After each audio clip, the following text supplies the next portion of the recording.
West Coast Cookbook and Speakeasy with Chef Justice Putnam. Netrootsradio.com.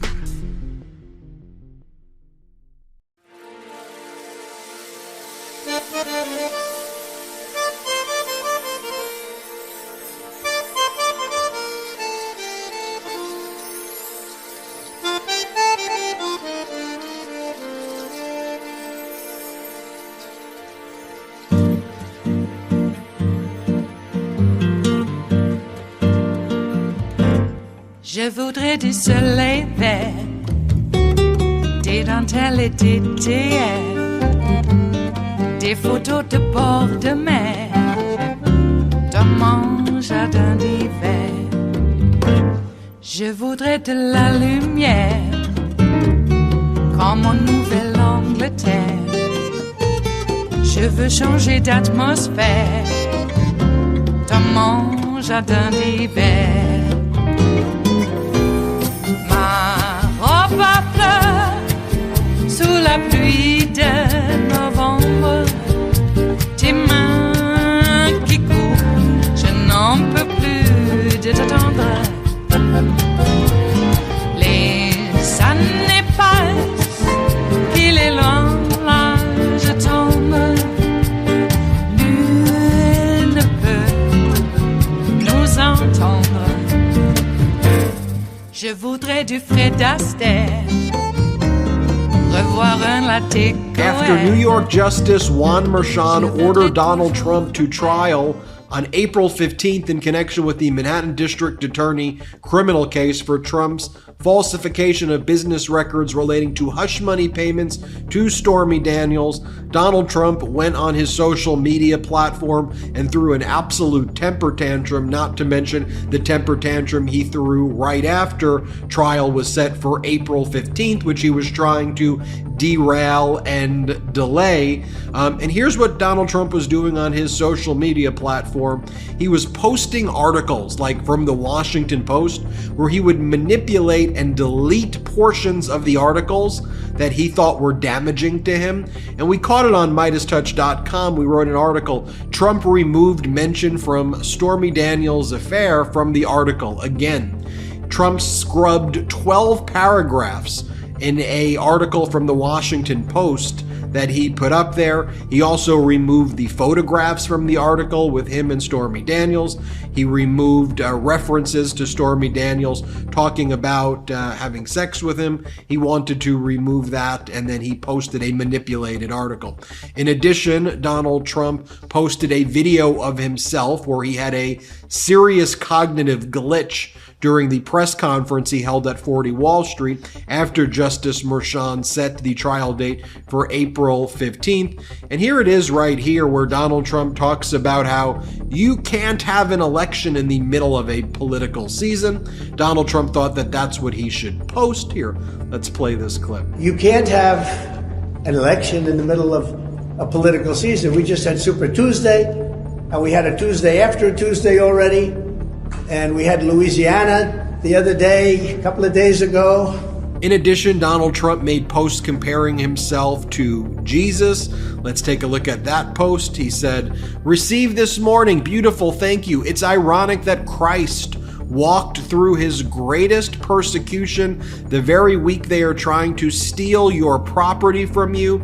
But have you seen this verse?" And let's just contrast that for a second to like the things that President Biden is posting. Could we take a look at like the land of normalcy? Here's what President Biden's writing. President Biden goes, "I'm determined to make things in this country again, to build American manufacturing capacity, and to make sure we're never again in a position like we were during the pandemic where we're relying on other countries to make things that we need at home." President Biden writes, "My housing plan goes to work for renters.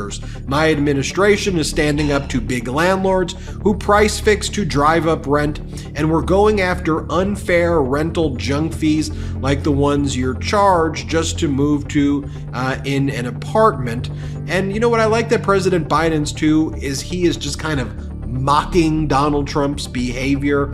For example, one of the posts that Donald Trump just made is where he said, "It's my great honor to be at the Trump International Golf Club in West Palm Beach tonight, awards night, to receive the club championship trophy and the senior club championship trophy. I won both." And President Biden writes, "Congratulations, Donald. Quite the accomplishment right there." And one of the other great messages that the Biden-Harris campaign released as well, earlier in the day, they said, "Donald Trump is weak and desperate, both as a man and a candidate for president. He spent the weekend golfing, the morning comparing himself to Jesus, and the afternoon lying about having money he definitely doesn't have. His campaign can't raise money. He is uninterested in campaigning outside his country club, and every time he opens his mouth, he pushes moderate and suburban voters away with his dangerous agenda. America deserves better than a feeble, confused, and tired Donald Trump." And I love that President Biden says Trump is weak and desperate as a man and as a candidate for president. Speaking of which, Donald Trump sent out his press secretary to defend the fact that he won his own golf tournament and to attack President Biden for mocking the fact that Donald Trump's out there spending the day bragging about winning his own golf tournament. This is Donald Trump's new campaign press secretary, and here's what she has to say. Play this clip. Is there something here about the golf trophy back and forth? What's happening? Well, I think that Joe Biden wishes he could swing a golf club as well as President Trump, never mind win a club championship, which President Trump did over the weekend, but Joe Biden could never. By the way, when you watch that, wouldn't that make Kim Jong-un and Vladimir Putin and Gaddafi and people like that blush? Also, here's Donald Trump's press secretary continuing Trump's violent rhetoric, saying that they will deploy soldiers to intimidate voters at the polls. Hat tip to the Biden-Harris HQ for finding this clip. Let's play it right here.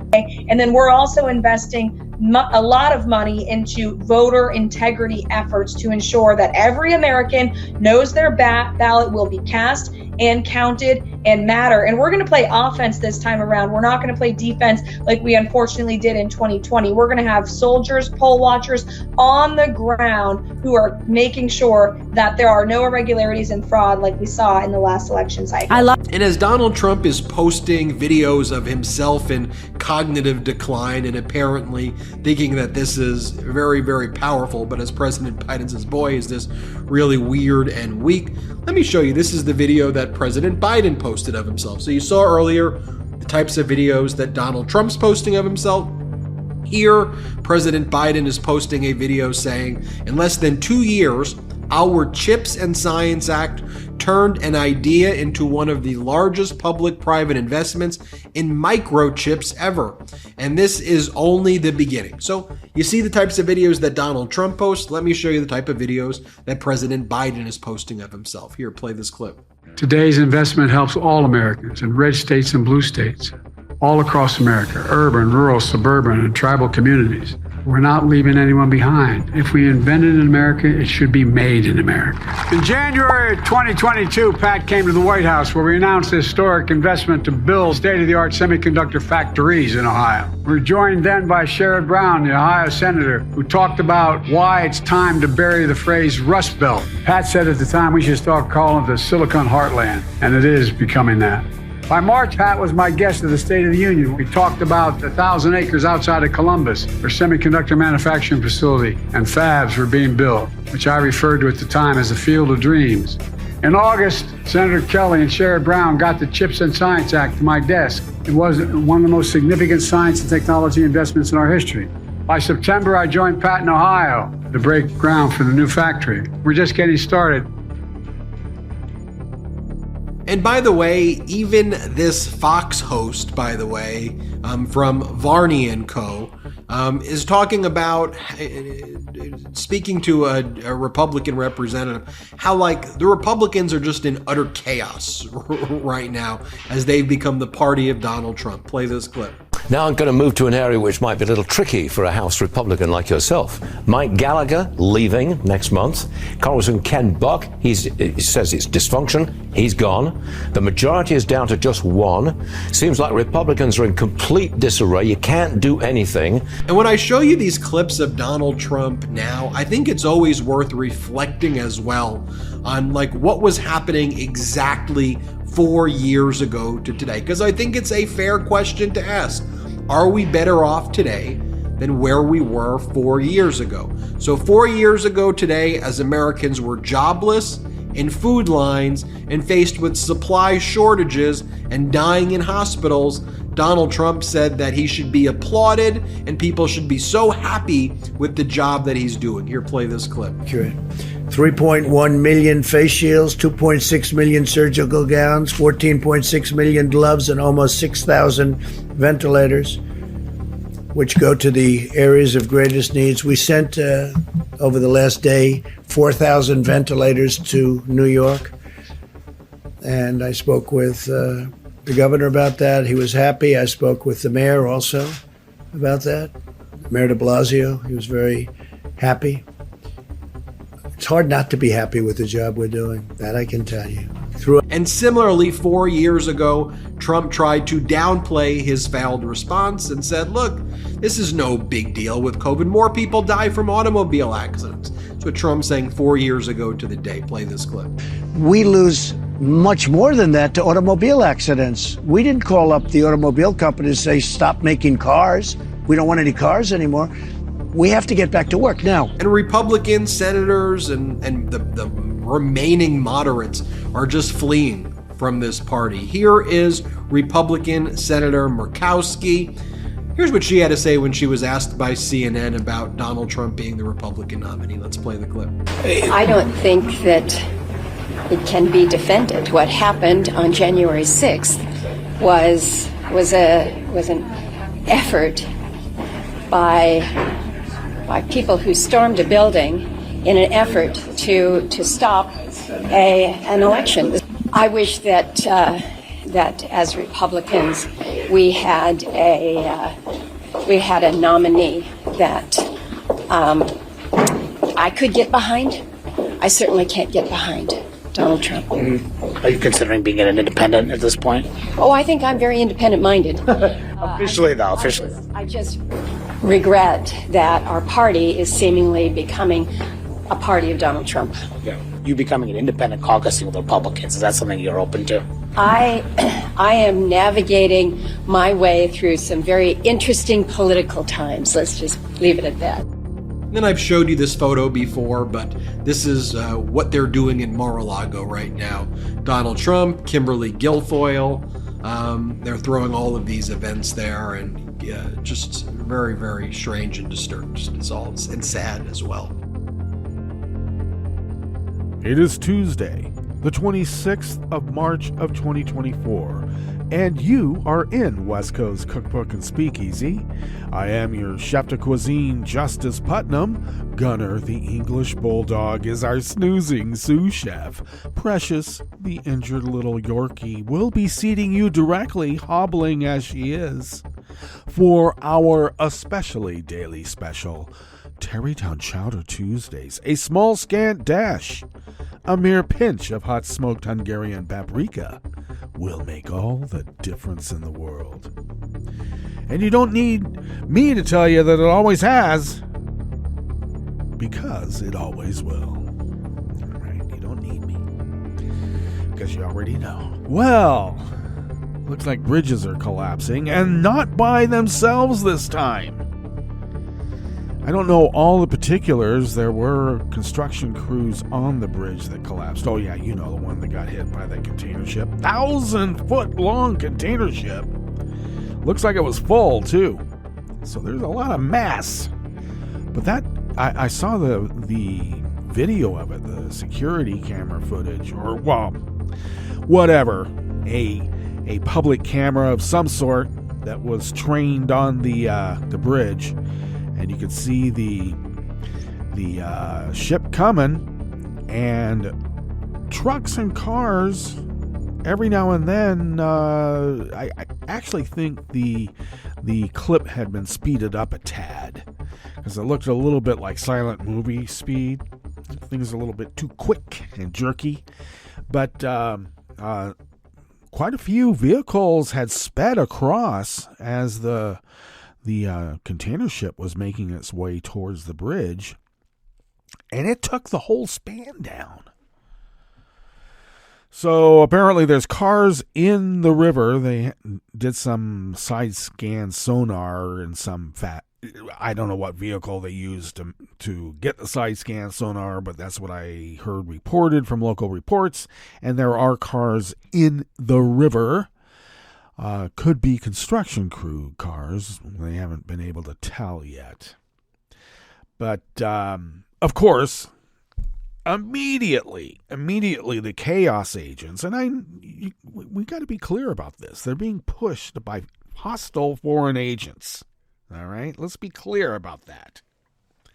And it matters not one whit where they come from, because they come from Russia, China, Iran, etc., North Korea. Come on. Regardless, immediately, the collapse of this bridge is blamed on black people. DEI did this. Or, it's Joe's fault, or Pete Buttigieg's fault, or it's just crazy ass stuff. And we do remember what would happen, or what did happen with Trump 4 years ago. When tragedies like this happened, if it happened to be a Democratic governor, he would basically say, F you, pay me. If it was a Republican governor, he'd say, we're coming to help, pay me. So, yeah, are we better off? I don't know. Okay, so the other big news is that Trump had his bond bail lowered. And I guess that's okay. I guess, when a perp or a client or a victim or a defendant, that's what I'm trying to think of, a defendant. When they're destitute, you have to give them a few breaks. You can't just, throw the book at them because they're poor. I mean, he's down to his last, 200 million? Is that what it is that he's trying to say now in cash? 500 million? Oh, he's got half a bill? All right.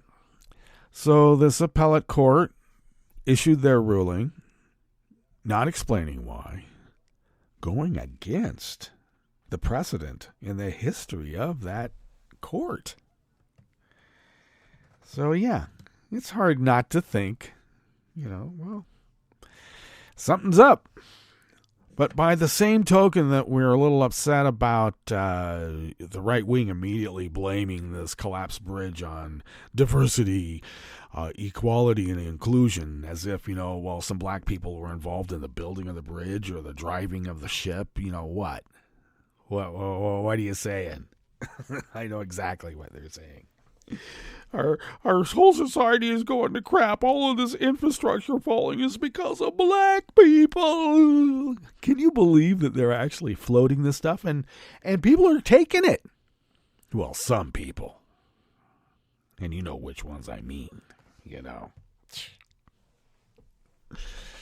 Yeah. Anyway. So, it's insane. By small little measures, we just go, can you believe what they're doing? And the next thing you know, they're doing it worse. And then when you bring it up, they call you the racist. You hate white people. I've been hearing that a little bit, too. I'm a race traitor. Really, am I? Well, I don't know. I preferred the 400 meters to the 200 meters. It's just the way I am. I liked a little bit of a longer race where you could run at top speed. Used to be that they would glide in the backstretch on the 400 meters. And then I and others thought, well, why not power through the backstretch? We can take it. We don't need to rest. So, yeah. I was a pretty good 200-meter guy, but I liked the 400 meters, and I was pretty good there, too. Oh, boy. So, I don't know. What are you going to say now? That I should have been running the 1,500 meters, and that's why I'm a race trader? How much more will I carry this stupid joke on? How long? All right. Going still tete-a-tete with the local anti-public education crank, who's basically anti-modernity, is what I'm finding out. He continues to cite this Brian Ray guy, who is a bigwig in the homeschool school voucher movement out here on the West Coast, and he's out of Salem, and he runs, some wacko little church, and he's described as a church elder. He's got 8 kids and a PhD. Oh, really? So, I think what they're trying to say is that he might be a Mormon. Okay, church elder, 8 kids. We don't like public school. No wonder you've been trying to limit how much people know about Mountain Meadows for how many hundreds of years, 100 years or more. More. Definitely. 150 years. They've been trying to suppress what happened at Mountain Meadows. And what happened at Mountain Meadows? Well, it was a massacre. People passing through on their way to Oregon. And, a few big wigs in the Mormon church said, hey, you can't do that without paying fealty. Or is it fealty? Anyway, some travelers got massacred, and, because it's a godly act, I guess. All right. So now we got this guy, Brian Ray. Oh, what did Brian Ray do? He cooked the books. He cites his institute, and people cite him as saying, oh, homeschoolers are so successful, and here's the numbers. And his methodology is absolutely ass backwards. It's not a blind study. It's filled with his own expectations. He's not some detached academic letting the research go where the research goes. He pushes the research where he wants it to go, and that's nothing different than that Wakefield guy who pushed the idea that, there was a toxin in vaccines for mumps, rubella, and measles, and therefore that's the reason everybody's getting autism.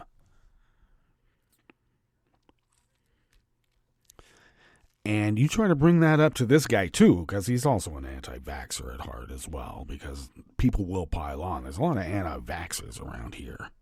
Stay away from them. Their kids might have measles. Might. I presume they do.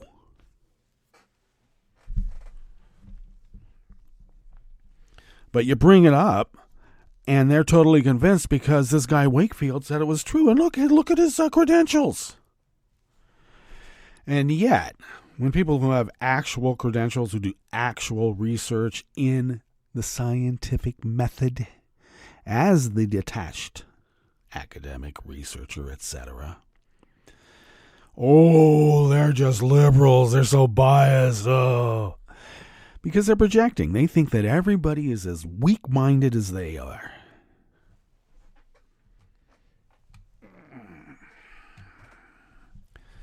I don't think every kid has measles around here.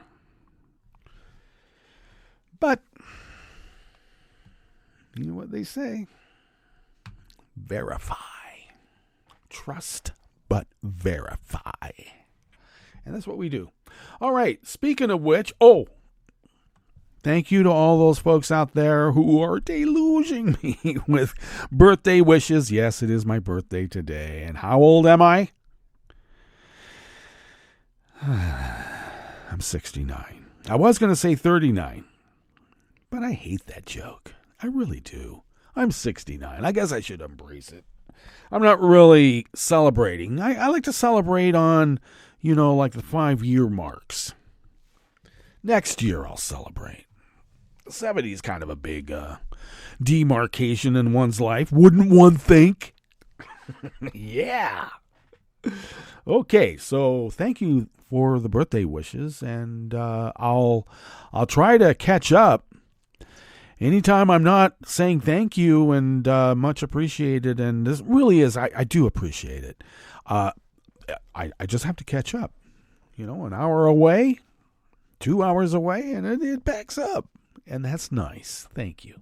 All right, what do we have in store for you here on this fabulous Tarrytown Chowder Tuesdays as we begin here in the Bistro Cafe part of West Coast Cookbook and Speakeasy? Yeah, the Midas Touch broke it down there at the top of how Trump had that major public meltdown after the judge in New York set his criminal trial date for April 15th. You know, tax day. Was that on purpose? I don't know. On the rest of the menu, a Kansas man is suing a Republican U.S. representative from Tennessee who falsely claimed he was an illegal alien who carried out that mass shooting at the Kansas City Super Bowl parade. Yeah, this guy from Tennessee has never retracted it, didn't even give a half-hearted apology. And this guy, who is an American citizen, by the way, has suffered tremendously because of this guy's lies. I guess he's going to, the Republican from Tennessee is going to say, yeah, speech and debate clause. Yeah, they always do. The feds are taking a California prison agency to court for requiring Sikh guards to shave their beards. Yeah, religious liberty, huh? And a high school teacher and 2 students sued Arkansas over the state's ban on critical race theory. After the break, we move to the chef's table, where France launched a nationwide anti-drug crackdown just ahead of the European elections. Coincidence? And Bulgaria's prime minister-designate withdrew her nomination after negotiations between 2 political coalitions failed. All that and more on West Coast Cookbook and Speakeasy. Bon appetit.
Forgo the usuals at this usual time and tuck right into this first offering here in the Bistro Cafe of West Coast Cookbook and Speakeasy, Tarrytown Chowder Tuesdays, and it is by Amanda Yen from the Daily Beast. A Kansas man is suing Representative Tim Burchett, Republican of Tennessee, for damages after the Republican congressman falsely claimed he was an illegal alien who carried out the mass shooting at the Kansas City parade in February. Denton Loudermill of Olathe, Kansas, is neither an undocumented immigrant nor one of the shooters, who were later identified as 2 teenagers. Loudermill was just a Chiefs fan attending the February 14th Super Bowl victory parade for the same reason as thousands and thousands of others, to celebrate. But in the aftermath of the deadly shooting, which killed a beloved local DJ and injured several more, photos of him handcuffed by responding police circulated around social media. One of those photos was taken up and shared by Burchett, who added a pointed caption. Quote, "One of the Kansas City Chiefs Victory Parade shooters has been identified as an illegal alien," Burchett posted on Twitter on February 15th, the day after the shooting. The legal complaint notes that it had garnered 7.2 million views over the next 3 days and had been reposted 21,600 times. Loudermill is suing Burchett for false light invasion of privacy, arguing that Burchett's publication of untrue statements about him resulted in damages in excess of $75,000. The lawsuit mentions mental distress, sleeplessness, anxiety, and agitation, in addition to emotional suffering as examples of the damages Burchett called. A false light invasion of privacy cases is different from a defamation suit in that it covers false information distributed to the mass public rather than to just one person. The false statements that Loudermill was both the shooter and an undocumented immigrant were circulated widely among defendants' followers, and defendants' false assertions about plaintiff were reposted and widely circulated to more than 1 million people around the world, Loudermill's lawyers argued in the complaint. The lawsuit clarifies that Loudermill was never detained as a suspect by Kansas City police. Officers stopped him as he was leaving the parade and told him he was moving too slowly, at which point the police officer handcuffed him and sat him on a curb. During the 10 minutes in which Loudermill was seated there, others in the area took pictures of him, which were quickly posted and spread over social media. It's not clear how Burchett came to the false conclusion that Loudermill was both the shooter and an undocumented immigrant, other than the fact that he looked a little brown. He retracted a statement on social media on February 18th, 3 days after it was posted, but by then, millions of people had seen it. And I should note once again that his supposed retraction was half-hearted at best.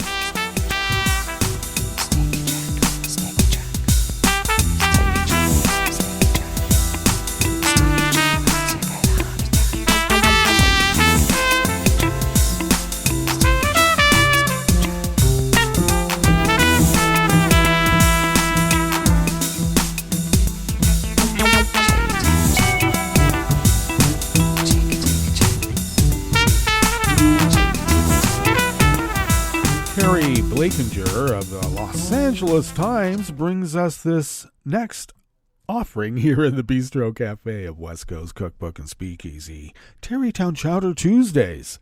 Federal civil rights attorneys asked a judge yesterday, Monday, to require California's prison agency to respect its guards' religious rights and stop enforcing a new policy that bans Sikhs, Muslims, and others from wearing beards. Since 2022, the California Department of Corrections and Rehabilitation has banned most guards from having facial hair, saying they need to be clean-shaven to wear the tight-fitting respirators that would protect them from diseases and chemical agents. Those state regulations require employees to have a plan for protecting employees from those sorts of exposures. Attorneys with the U.S. Department of Justice argued in a 22-page court filing that the prison agency had not done enough to explore alternative accommodations that would satisfy those regulations without requiring guards to violate the tenets of their faiths. In an email statement to the Times, the Corrections Department defended its policy. CDC-CR respects all sincerely held religious beliefs and strives to reasonably accommodate individuals seeking religious reasonable accommodations to the extent that doing so does not conflict with other legal obligations. Spokeswoman Mary Jimenez wrote, "Tight-fitting respirator masks are legally required under workplace safety laws for certain functions in state prison operations." Last year, Corrections Department officials told the Times the policy was not specifically targeting facial hair, but instead focusing on the need for guards to wear masks that would reduce transmission of COVID-19. The ACLU and the Sikh Coalition wrote a joint letter in 2023 criticizing the policy, which they said would disproportionately impact non-white officers and force guards to choose between their religion and their jobs. The organization also said the policy was discriminatory against black officers who were more likely than others to suffer from pseudophilus colitis barbae, a medical condition in which shaving can cause severe inflammation of the skin. For years and years, California corrections officers were allowed to wear 1-inch beards for religious or medical reasons, and many did so without any problems, according to the court filing. Then, in 2022, the agency changed its policy and banned facial hair as part of a new protection plan created by the California Division of OSHA. Agency officials announced the change in a memo that fall, telling employees that anyone the agency believed might need to wear a respirator as part of their job would be banned from having facial hair that comes beneath the sealing surface of the respirator and the face, or facial hair that may interfere with valve function. After 8 officers filed religious discrimination complaints with the U.S. Equal Employment Opportunity Commission, the federal government asked prison officials to stop enforcing the policy while the commission investigated. In March, California prison officials declined to comply with the United States request. In response, attorneys with the Justice Department Civil Rights Division filed a request for a preliminary injunction, and that was yesterday, Monday, asking the court to order the prison agency to stop enforcing the policy and engage in good faith discussions with officers about reasonable accommodations, such as using other types of respirators or evaluating whether some guards may not need to wear them at all.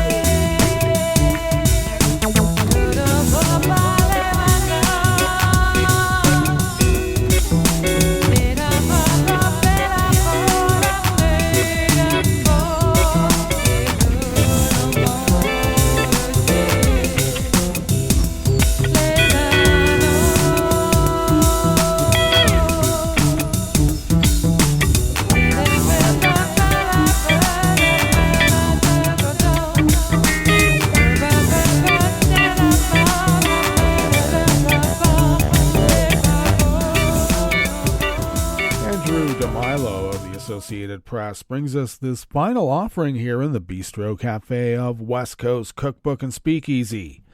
A high school teacher and 2 students sued Arkansas on Monday yesterday over the state's ban on critical race theory and indoctrination in public schools, asking a federal judge to strike down the restrictions as unconstitutional. The lawsuit by the teacher and students from Little Rock Central High School, site of the historic 1957 racial desegregation crisis, stems from the state's decision last year that an AP course on African American Studies would not count towards state credit.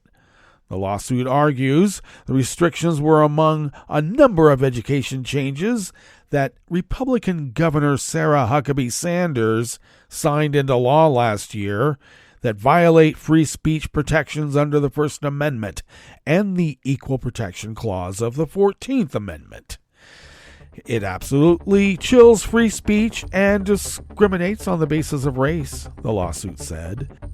Indeed, defendants' brazen attack on full classroom participation for all students in 2024 is reminiscent of the state's brazen attack on full classroom participation for all students in 1957, the lawsuit said. Well, that brings us to our break. And when we get back from that break, we will go through weather from around the world, and we will finish up with the stories that we have curated for you today. You are listening to West Coast Cookbook and Speakeasy, and we will be right back. You are listening to netrootsradio.com. Please hang up and try again.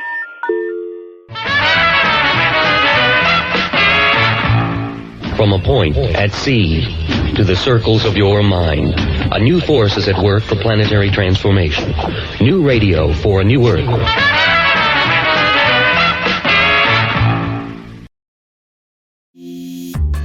This program is presented by the Centers for Disease Control and Prevention. Arthritis is common among veterans. Traumatic and overuse injuries during active duty are risk factors for developing arthritis.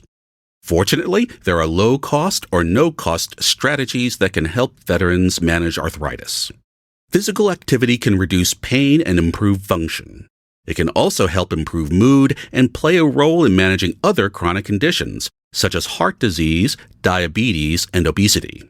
You can do low-impact activities, such as walking, biking, swimming, and water aerobics, all good forms of exercise. Arthritis-specific classes can help you get started.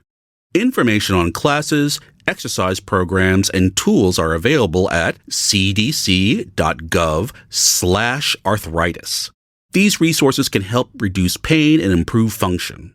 Learning self-management techniques can help all veterans become more active, improve their overall quality of life, and thrive.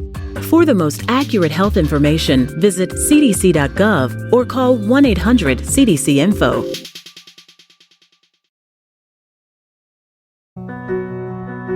Victor deployed for the first time to Afghanistan in 2003. At 4 a.m, my phone rang.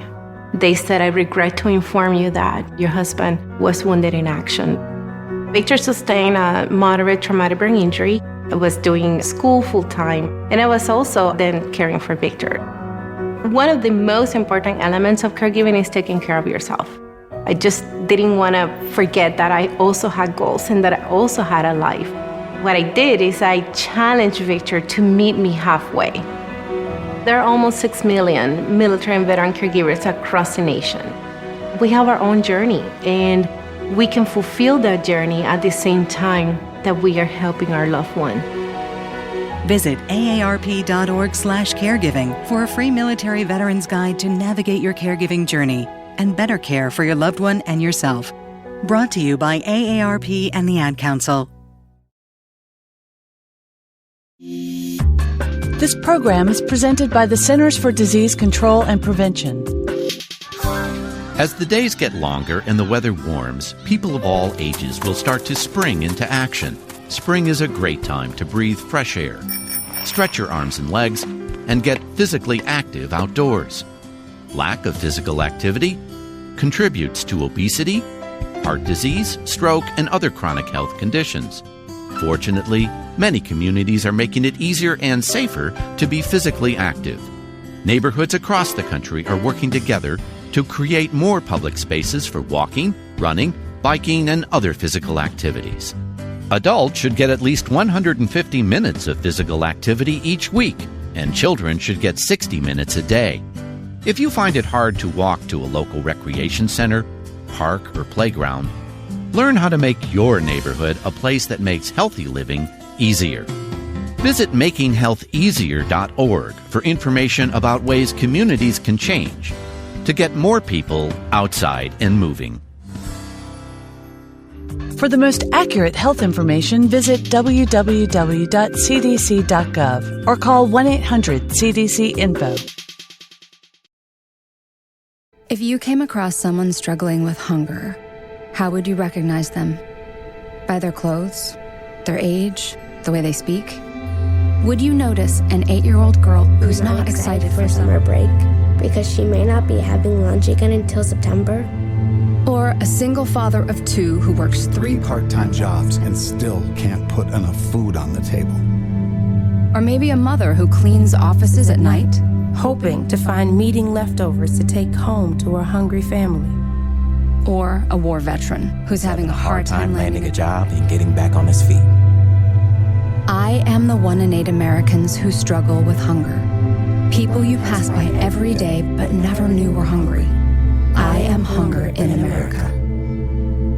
Hunger can be hard to recognize. Learn why at IamHungerInAmerica.org. Brought to you by Feeding America, 200 Food Banks Strong, and the Ad Council.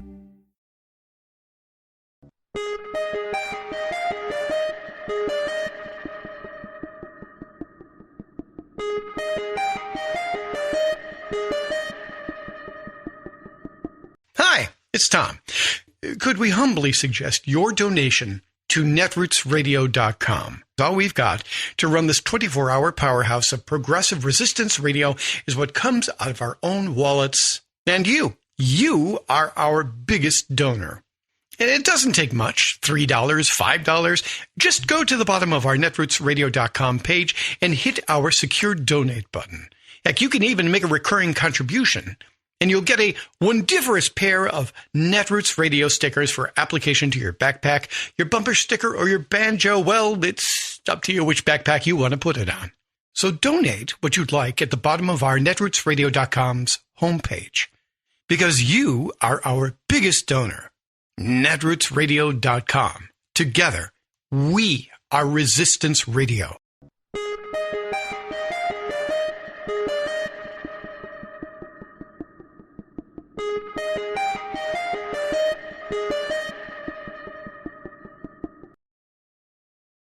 Are frozen embryos children? I'm Bill Newman, and this is the Civil Liberties Minute. The recent Alabama case involved embryos created in vitro and accidentally destroyed at the fertility clinic where they were being preserved. There, as is typical in vitro fertilization, an egg and a sperm were joined in a lab to create an embryo that can be stored for decades. The adults sued under the state's Wrongful Death of a Minor Act, and the Alabama Supreme Court ruled that the fact that the embryos had existed only in a lab and had never been implanted in a uterus was irrelevant. They said that the laboratory embryos were children, unborn children, regardless of their, in the court's words, location. The rationale? Life begins at fertilization. Those fertilized eggs in the lab were children, unborn children. In the Chief Justice's words, little people. In response to the in vitro decision, the Alabama legislature passed a law that protects IVF clinics from lawsuits. But the Alabama case and its rationale remain. Under Dobbs, that's the Supreme Court case that reversed Roe v. Wade, women no longer have the right to make their own reproductive choices. That decision is now up to the government. So, what used to be a woman's right to choose is now a matter of legislative roulette. And as the croupier says at the table, round and round she goes. Where she stops, nobody knows. The Civil Liberties Minute is made possible by the ACLU because freedom can't protect itself. You're listening to the American Democracy Minute, keeping your government buy-in for the people. While the candidates for president have already been decided, April 2nd, Wisconsin voters must still vote on 2 important ballot questions with roots in 2020 conspiracy theories. One constitutionally bans outside private funding to support election administration, and another limits who can help run elections. Question 1 would constitutionally ban private funding for elections such as provided by Facebook founder Mark Zuckerberg during the 2020 election. The pandemic caused municipalities to hastily acquire unbudgeted safety equipment for in-person voting and to hire more staff to manage record use of mail-in voting. Unfounded accusations blame the grant money for increasing turnout of Democrats, contributing to Donald Trump's loss. Question 2 limits who can help run elections, but its vague language raises concerns for election officials and democracy groups. It says, no individual other than an election official designated by law may perform any task in the conduct of any primary, election, or referendum. It's the any task language which worries officials. Would stuffing envelopes require a sworn election official? All Voting is Local Wisconsin said the questions were, quote, thinly veiled attempts to restrict voting rights and undermine the very foundations of our democratic system. Wisconsin citizens can register in person until March 29th. We have the questions and how to register at AmericanDemocracyMinute.org. I'm Brian Beal.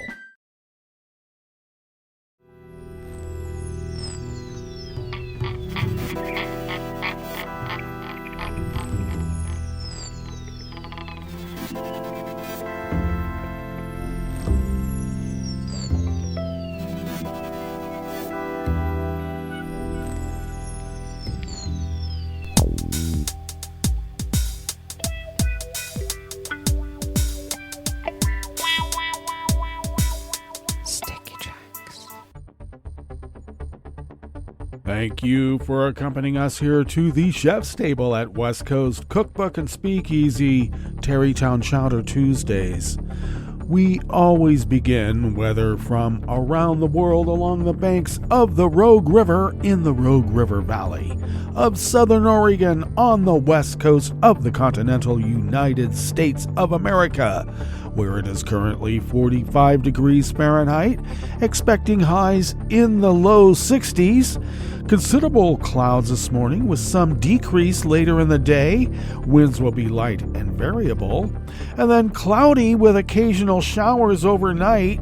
Lows in the mid-40s, winds light and variable. Looks like we'll get something close to a quarter inch of rain. And then rain likely tomorrow with highs in the low 50s. Winds out of the south-southwest at 5 to 10 miles per hour. And we should be getting about a third or more of an inch of rain, and it should be locally heavy rainfall throughout the day tomorrow, so do take care if you're around our area. Grass pollen is rated as moderate right outside the window here at Rogue River. The air quality index for the region is in the good range at 19 parts per million, and that daytime UV index is rated moderate at level 5. Barometric pressure is rising for a little bit longer. It is currently at 30.13 inches. Visibility is up to 9 miles, and relative humidity is at 93%. Weather from around the world is brought to you by a crowd of crowdsourced weather stations that a crowd crowdsources from around the world, and that is the Weather Underground. London is 55 degrees with rain. Paris is 55 degrees with rain. Rome is 58 degrees foggy with a flood advisory because of, well, rain. Bagram is 50 degrees with light rain. Hong Kong is 62 and cloudy. Tokyo is 45 and mostly cloudy. Melbourne, Victoria, Australia is 62 degrees and partly cloudy. San Francisco, California is 50 degrees and partly cloudy. Chicago, Illinois is 54 degrees cloudy with a gale warning. And New York is 48 degrees Fahrenheit, cloudy, with a coastal flood watch advisory. And that is weather from around the world, brought to you by a crowd of crowdsourced weather stations that a crowd crowdsources from around the world.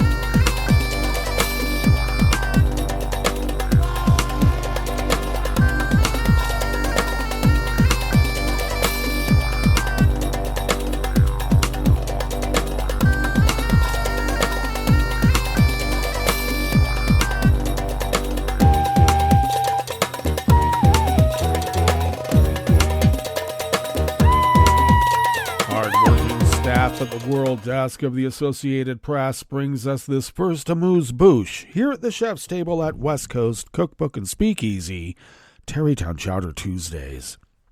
The French Interior Minister announced multiple nationwide anti-drug crackdowns yesterday, Monday, reflecting the government's commitment to show it is serious about tackling the drug trade and crime in cities ahead of European elections. Interior Minister Gérald Darmanin said that police units conducted the raids and made several arrests in the northern city of Lille, as well as Villeneuve-d'Ascq and Roubaix. He said the authorities are going to multiply the operations that we have prepared for months to hit very hard, he said. The operations were set to continue with checks and searches of residential buildings. The first raid of the operation took place last week in Marseille.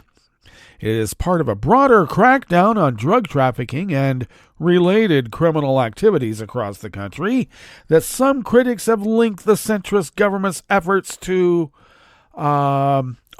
boost its chances and stave off the threat for the far right ahead of the elections for the European Parliament on June 6th through 9th. Yeah, get tough on crime. During a recent trip to the southern port city of Marseille that is often linked to drug trafficking, remember the French connection? President Emmanuel Macron had promised that about 10 similar operations would take place in France in the coming weeks.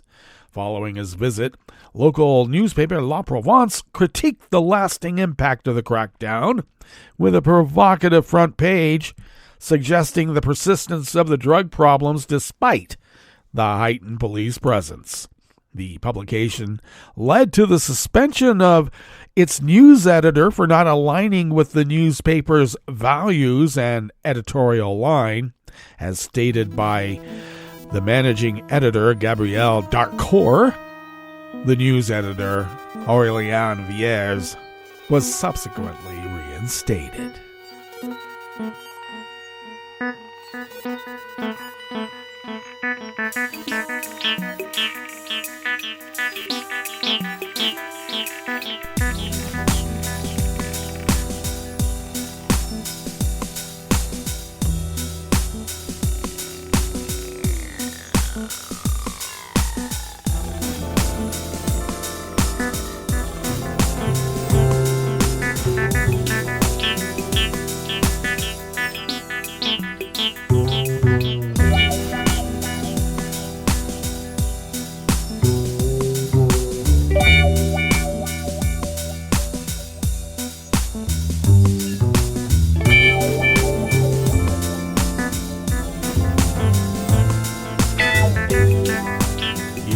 Hardworking staff at the World Desk of the Associated Press brings us this final amuse-bouche here at the chef's table at West Coast Cookbook and Speakeasy.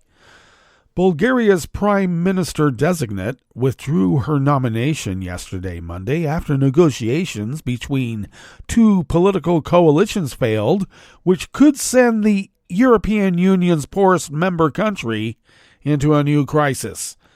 Maria Gabriel, a former EU commissioner, had been proposed by the largest group in Parliament, the center-right GERB-UDF coalition, to form a new government, but hours ahead of her withdrawal, she and her negotiating team told reporters that it was all over and Bulgaria was heading to early elections. The withdrawal follows 2 weeks of negotiations between the GERB-UDF and the reformist coalition led by the We Continue to Change party over what was supposed to be an agreed-upon rotation. After April's election, political rivals struck a deal that each would hold the top job of prime minister for 9 months at a time. Under the deal, outgoing Prime Minister Nikolai Denkov of the reformist coalition stepped down on March 6th and was expected to be replaced by Gabriel, who previously served as deputy head of government and foreign minister. The two coalitions failed in their attempt to achieve a smooth transition of power and instead accused each other of blowing up the negotiations. The talks turned into partisan wrangling over issues linked to judicial reform, leadership of the security services, and the lineup of Gabrielle's cabinet. In a televised address late on Sunday, Denkov appealed to the GERB UDF to, instead of throwing the country into chaos, keep their word, sign the agreement, and vote for a government. Well, that brings us to the end of our broadcast period for the day, but you do know Netroots Radio broadcasts on, and we will meet up here tomorrow for Smothered Benedict Wednesdays. So do stay tuned to Netroots Radio all day and all night for all the breaking news as it breaks, and we will meet up here tomorrow, right here in West Coast Cookbook and Speakeasy. Bon appetit.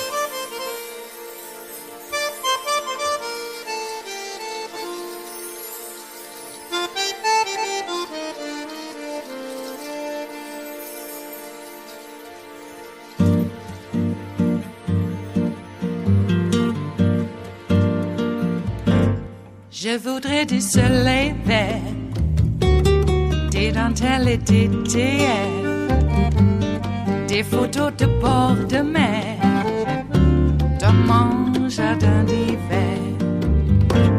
Je voudrais de la lumière, comme en Nouvelle-Angleterre. Je veux changer d'atmosphère, dans mon jardin d'hiver. Robe à fleurs, sous la pluie de novembre, tes mains qui courent, je n'en peux plus de t'attendre. Les années passent, qu'il est loin, là je tombe. Nul ne peut nous entendre. Je voudrais du Fred Astaire, revoir un latte Goël. Je voudrais toujours te plaire dans mon jardin d'hiver. Je veux déjeuner par terre, comme au long de golfe clair, t'embrasser les yeux ouverts dans mon jardin d'hiver.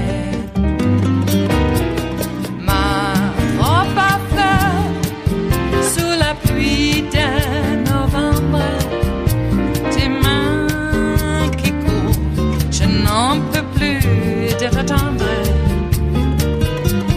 Les années passent, il est loin, là je tombe. Nul ne peut nous entendre. Ba-da-da-dum-di-da-dum. Ba-da-da-dum-di-da-dum. Ba-da-da-dum-di-da-dum. Dans mon jardin d'hiver. Ba-da-da-dum-di-da-dum. Ba-da-da-dum-di-da-dum. Ba-da-da-dum-di-da-dum. Dans mon jardin d'hiver. Dans mon jardin d'hiver. Dans mon jardin d'hiver.